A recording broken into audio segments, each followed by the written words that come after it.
Assalamualaikum warahmatullahi wabarakatuh. Selamat siang semuanya. Mudah-mudahan dalam keadaan sehat pada siang hari ini dan semoga kalian dapat mengikuti pembelajaran kita pada siang hari ini dengan baik ya. Nah, hari ini kita akan membahas kelanjutan materi kita yang minggu lalu yaitu tentang tata nama senyawa hidrokarbon. Ya, mudah-mudahan setelah nantinya kalian pelajari ini kalian dapat me, apa namanya? Mengetahui konsep bagaimana memberikan tata nama senyawa hidrokarbon ya. Jadi untuk materi nanti itu kelanjutannya ya ada di kelas 3.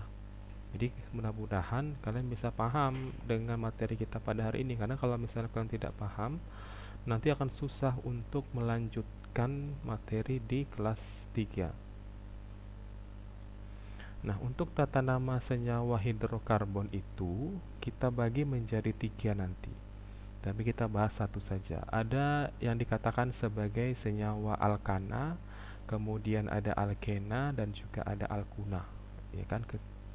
Kemarin kita sudah bahas pembagian daripada senyawa hidrokarbon. Ada beberapa jenis. Ada yang dikatakan sebagai alifatik, ada yang dikatakan sebagai siklik, ada yang dikatakan sebagai aromatik.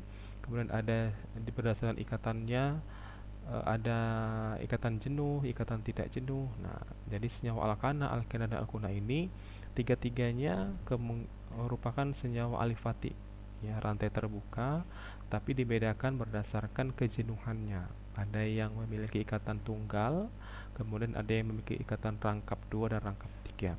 Nah, kalau senyawa alkana, seperti yang sudah kita sampaikan 2 minggu yang lalu, bahwa senyawa alkana ini merupakan senyawa yang memiliki ikatan tunggal. Tapi kalau misalnya senyawa alkena itu memiliki ikatan rangkap dua dan senyawa alkuna itu memiliki ikatan rangkap tiga. Nah, kita bahas satu dulu yaitu tentang senyawa alkana ya. Jadi senyawa alkana itu kan tadi sudah saya sampaikan bahwa ini adalah merupakan senyawa hidrokarbon alifatik yang jenuh, yaitu rantainya rantai terbuka dan semua ikatan karbonnya itu merupakan ikatan tunggal. Nah, jadi kita bisa membuat rumusnya. Rumus umum untuk senyawa alkana itu adalah CnH2n tambah 2. Jadi kalau misalnya C-nya itu ada 5, Cn N-nya 5 nih. Berarti hanya ada berapa? 2 kali 5 ditambah 2, 12. Jadi kalau C-nya ada 5, hanya itu harus ada 12. Nah, berdasarkan rumus itu nanti kita bisa mengetahui apakah yang kita kerjakan itu sudah benar atau salah. Nah, ada beberapa nama-nama 10 senyawa alkana yang dengan jumlah atom mulai dari atom C per 1 sampai C-nya 10. Nah, inilah dasar nama-nama untuk seluruh senyawa organik. Jadi kalian harus hafal dulu. Ya, ini dasarnya. Dengan atom C1 sampai dengan atom C10 atau C-nya ada 1 sampai C-nya ada 10. Nah, ini karena dia senyawa alkana, maka akhirannya itu diakhiri dengan kata ana. Tapi kalau misalnya dia senyawa alkena, maka nanti diakhiri dengan kata ena. Jadi perhatikan di sini. Eh, Suku kata pertama dengan suku kata kedua ini kan dibedakan dengan garis miring dan juga yang biasa kan. Ana ini diambil dari nama senyawanya yaitu senyawa alkana.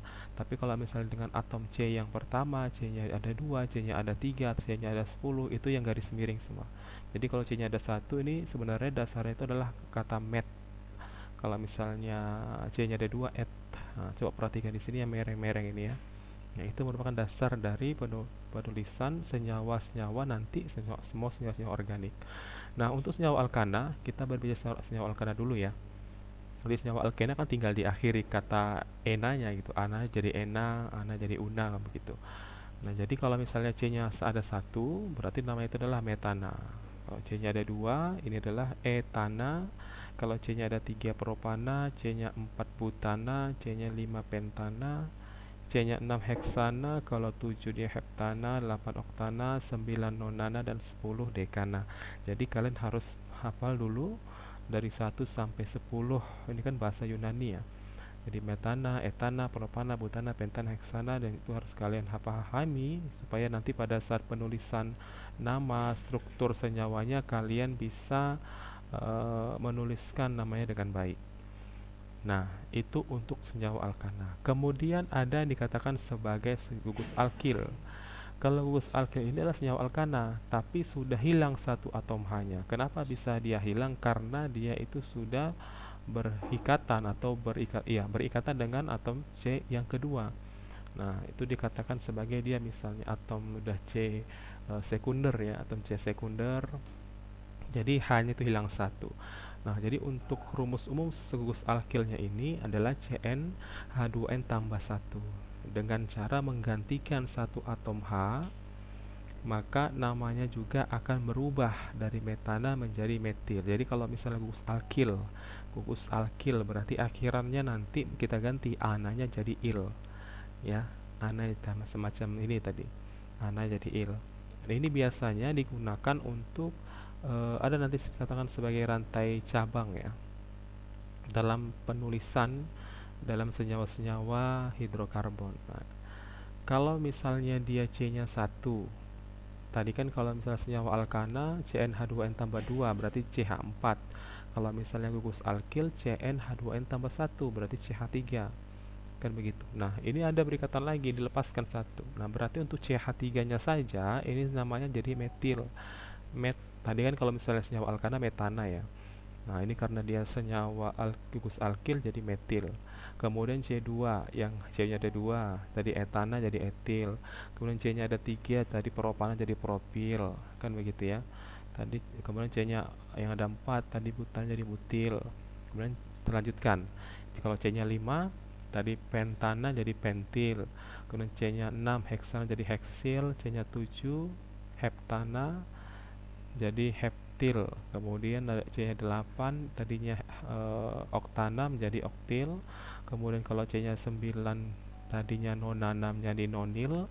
Dan yang terakhir C-nya 10 tadi dekana menjadi dekil. Ya, itu dalam penulisan gugus alkilnya. Nah, gugus metil dan gugus etil itu masing-masing hanya sejenis, yaitu nih CH3 ini metil. Sebenarnya kan ini kalau kita gabungkan jadi C2H5 dia kan, tapi dia dipisahkan ya kan, dipisahkan atom C-nya maksud saya. Jadi CH3 kemudian CH2. Nah, ini adalah senyawa etil. Kalau digabungkan dia kan menjadi C2H5 gitu. Nah, kemudian gugus propil itu ada dua jenis. Ya, propil dengan rantai panjang, rantai lurus. Ya, propil itu 3 kan, C-nya 3, hanya ada 7, coba kita hitung. 1, 2, 3.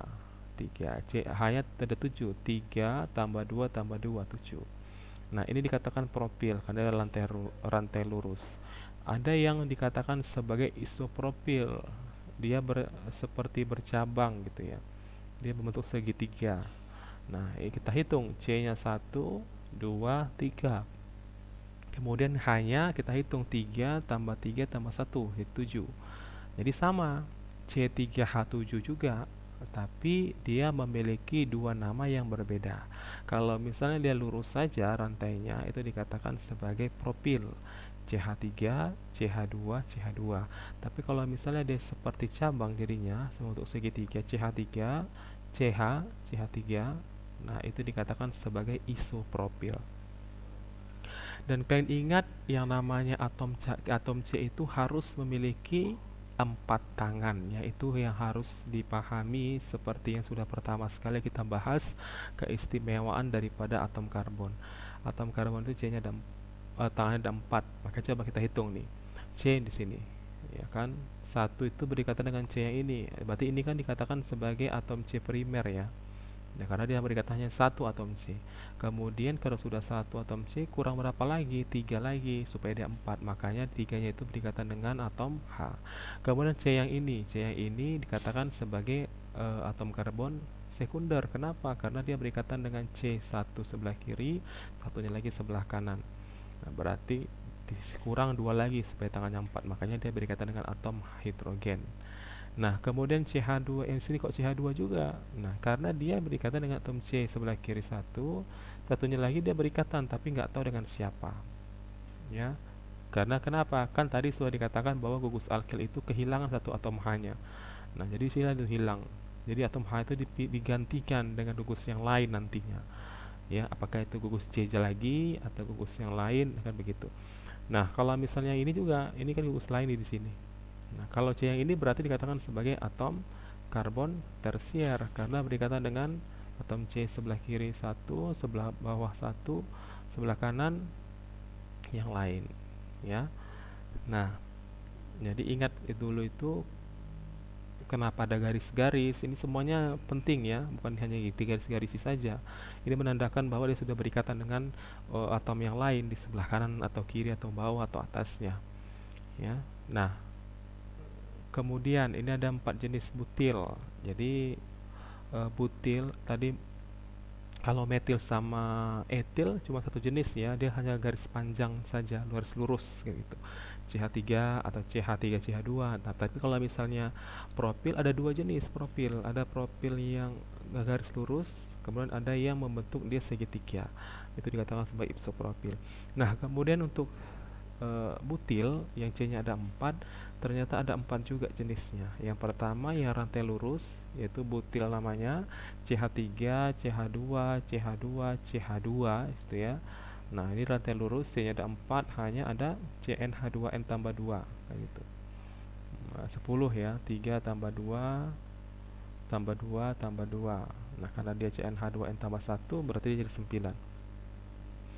Nah, ini satu yang pertama. Kemudian ada yang katakan sebagai isobutil. Tadi isopropil ya kan. Ya, bentuk segitiga lagi sama seperti tadi, bentuk segitiga, baru sini berikatan dengan C, baru berikatan lagi dengan atom yang lain. Ini dikatakan sebagai isobutil. Kemudian ada sekunder butil namanya. Sekunder butil. Jadi C yang ini dihitung sebagai atom C sekunder. Ya. Nih, kemari, kemari. Ya, kemari. Jadi C-nya ada 1, 2, 3, 4 dan hanya ada 9 sama. Kemudian ada tersier butil. Ya, tersier butil, C-nya ada 4 juga, 1, 2, 3, 4. Jadi kan berbeda nih, ya kan? Berbeda bentuknya, maka berbedalah namanya.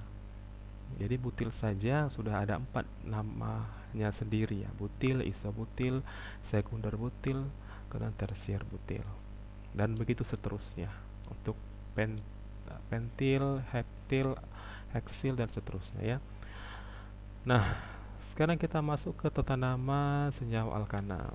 Nah, jadi dalam pemberian nama alkana ini akan sangat sulit kalau hanya menggunakan tata nama alkana biasa seperti metana, etana sampai dekana untuk C1 sampai C10. Nah, ini disebabkan adanya isomer-isomer dalam senyawa alkana. Jadi perlu adanya nama khusus. Nah, misalnya awalan normal digunakan untuk rantai lurus, sedangkan awalan iso untuk isomer yang mempunyai satu cabang CH3 yang terikat pada atom karbon nomor 2. Nah, padahal sangat sulit bagi kita untuk memberikan nama pada rantai karbon yang mempunyai banyak sekali isomer. Isomer itu tahu kan? Rumus molekulnya sama, CnH2n tambah 2, tapi dia strukturnya berbeda. Kayak tadi yang butil kan, tapi sebenarnya rumus molekulnya itu sama, CnH2n tambah 2, C4H9 misalnya gitu, atau C4H10, tapi beda-beda bentuknya kan gitu. Nah, jadi Perhimpunan Kimia Internasional pada pertemuan di Jenewa tahun 1892 telah merumuskan aturan penamaan senyawa kimia atau tata nama yang mereka rumuskan itu terkenal dengan dengan sebutan tata nama IUPAC, ya, International Union of Pure and Applied Chemistry. Jadi nama yang diturunkan dengan aturan ini disebut nama sistematik atau nama IUPAC. Sedangkan nama yang sudah biasa digunakan sebelum tata nama IUPAC tetap digunakan dan disebut dengan nama biasa atau nama trivial, ya.